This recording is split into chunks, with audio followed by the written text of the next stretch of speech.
Okay, guys, come on in. Don't be shy. I know what it is. I know you think I'm gonna play the Drew McIntyre arrived in the mail clip. I promise I'm not gonna play the Drew McIntyre arrived in the mail clip. I couldn't think of an excuse to get it in this one.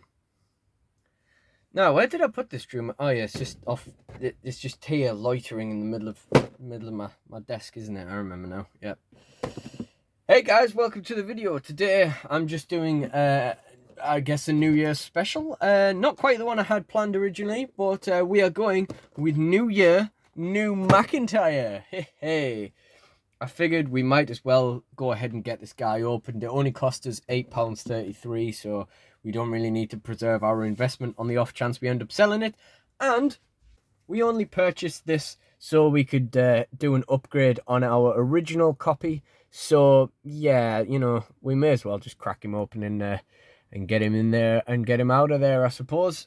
You know, this figure's basically going to be used as an elite upgrade on our Drew McIntyre Fed character, you know, where they're teaming with Heath Slater. So this is basically going to be used in my Fed. So at the end of the day, we may as well just crack him open. There's no point doing what I usually do and putting off opening things until I'm absolutely going to use them in my Fed. I know I'm going to use them in my Fed, so I may as well just crack them open. Like I say, we don't need to preserve the investment here. It was only £8.33. It was from the Entertainer via Amazon. The whole set was on there. And I would have loved to pick up the Rick Rude for that price, getting the entire set for $8.33. But unfortunately, Drew McIntyre was the only one they actually had. And I figured, I originally turned my nose up at this figure because I had literally just bought this when it was previewed. But it's actually a really nice figure. The jacket's really nice. I don't think it does it justice in the packaging. I think it looks better with the jacket open. But it's really nice. There's a slight upgrade on the head. We got the double jointed elbows, obviously. We got this briefcase and the Rick Rude legs. So for $8.33, I thought, you know, it's pretty worthwhile. Even the paint chips and stuff on this Drew, we're going to be upgrading with the new one. So yeah, that's all good. I mean, you know, we might be swapping this head on anyway. But, you know, we'll just see how I feel about that, really. That's more just because I'm stubborn and I'm used to this being the head of Drew in my Fed. And, you know, I kind of have an emotional attachment to Heath and Drew at this stage. But yeah, okay, so let's get this guy cut open.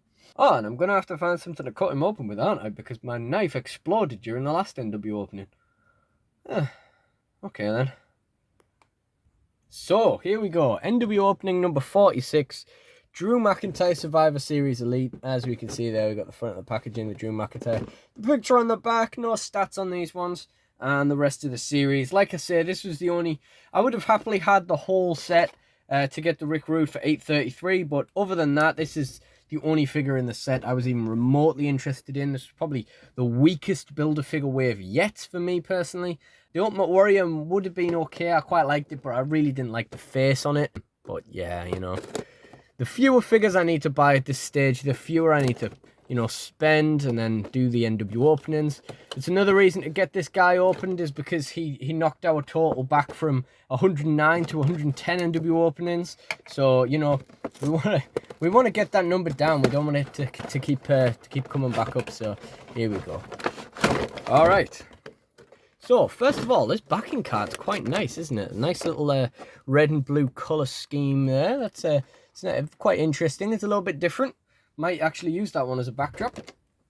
We've got the Drew in there. And we're just going to snip. Oh, that elastic band running through him doesn't go through the back. So we're going to have to cut that off him. You guys know I don't like doing that. But at least we're going to be able to stretch it. Not have to scrape the scissors against the figure like we were having to do with that Jericho.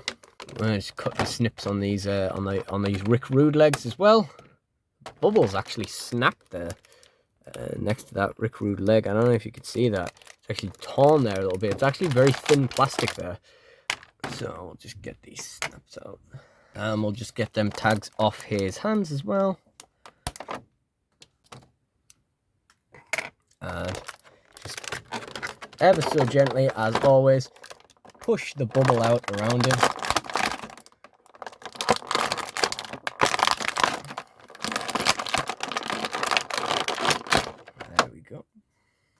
I think that was one of my most painless extractions of a figure from the bubble ever.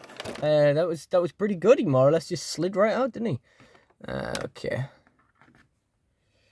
The rest we can just rip out. We got the briefcase.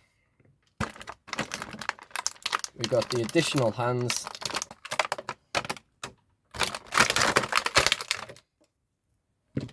Okay. So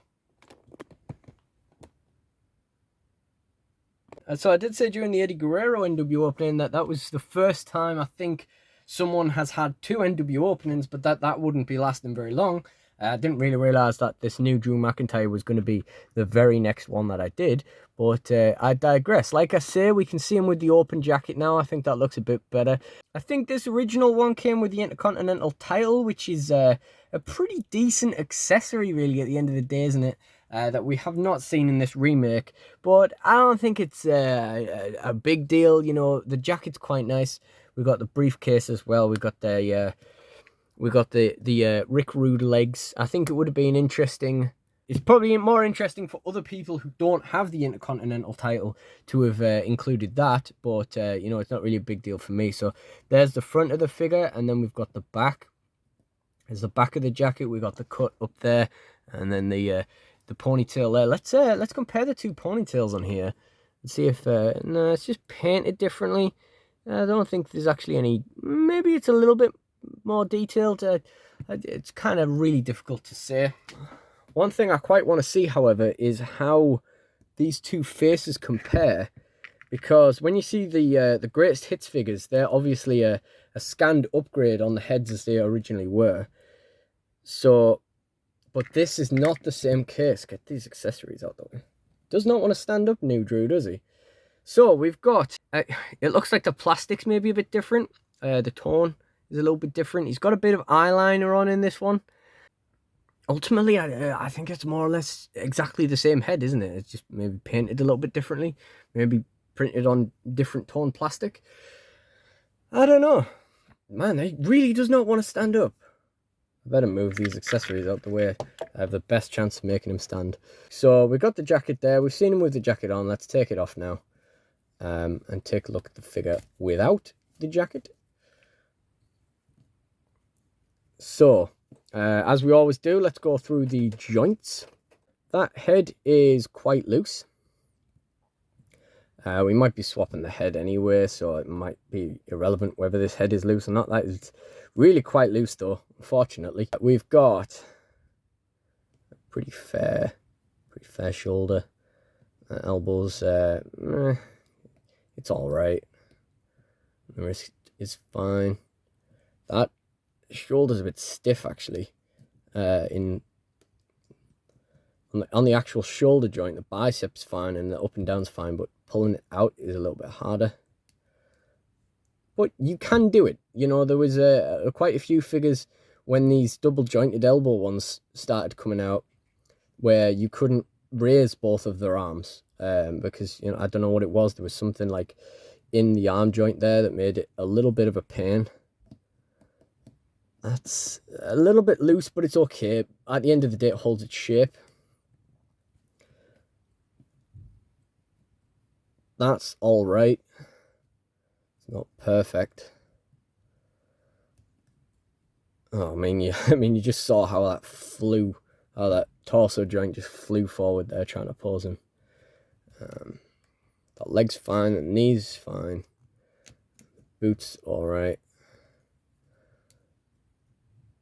I mean, that thigh swivel's fine, but yeah, I meant to stop testing those in videos because, you know, you just barely ever use it. Honestly, I feel like my used version that I bought loose has better joints. And it's, you know, it's absolutely possible that I could swap the arms, the double jointed elbows onto this one and swap the heads over and just, you know, actually upgrade this. I probably won't do that, but I suppose that's absolutely a possibility. Pop his jacket back on. And we're going to give him an open hand so that he can hold his briefcase. Like I say, briefcase isn't the most conventional accessory, so it's a nice one to have included. I'm sure a lot of people would have preferred the IC title, and I can see that it would have been a better figure if it had it. But you know, Mattel gives us what Mattel wants to give us. There's that little black mark there in his elbow, and it's a bit of a shame, but that's okay. Of course, we got the interchangeable hands, of course. That's the fist I've just took off there, and the other two hands are open, which, as you know, I'm a big fan of that. And my question is, if I'm doing Build-A-Figures, do I need to test the joints on the Build-A-Figure parts? I mean, that's really loose, if so. You know, probably never going to put this Rick Rude together, so this will probably just end up on eBay or something, or maybe for a Build-A-Figure who we don't want to pick the legs up for. So, all in all, as a review, I don't think this is the best example of this figure because I don't think these joints are in incredible condition. But all in all, I think this is an interesting figure. I think it's odd. I think it's a weird choice of a remake. In remaking this Drew McIntyre, I can see why they've done it. I can't see why they wouldn't have made it. But it seems a bit of an obscure choice considering all the figures that they could have remade from all the years.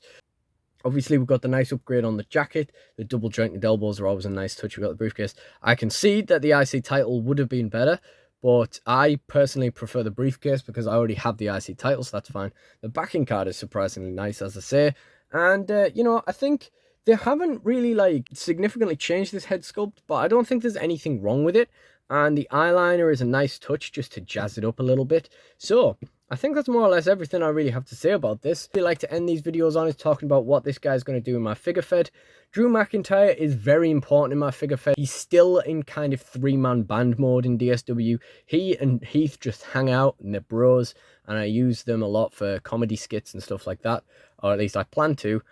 So he's going to just continue doing stuff like that, and that is why I prefer the young Drew kind of look.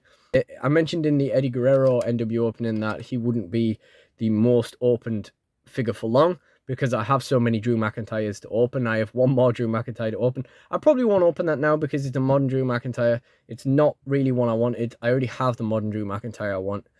So I'm probably just going to get rid of that one, to be honest. Thank you guys for watching this video. If you enjoyed this unboxing video, please do check out the playlist in the end screen. And please do like, comment, and subscribe. Thank you guys for watching, and please join me in the next one. See you later.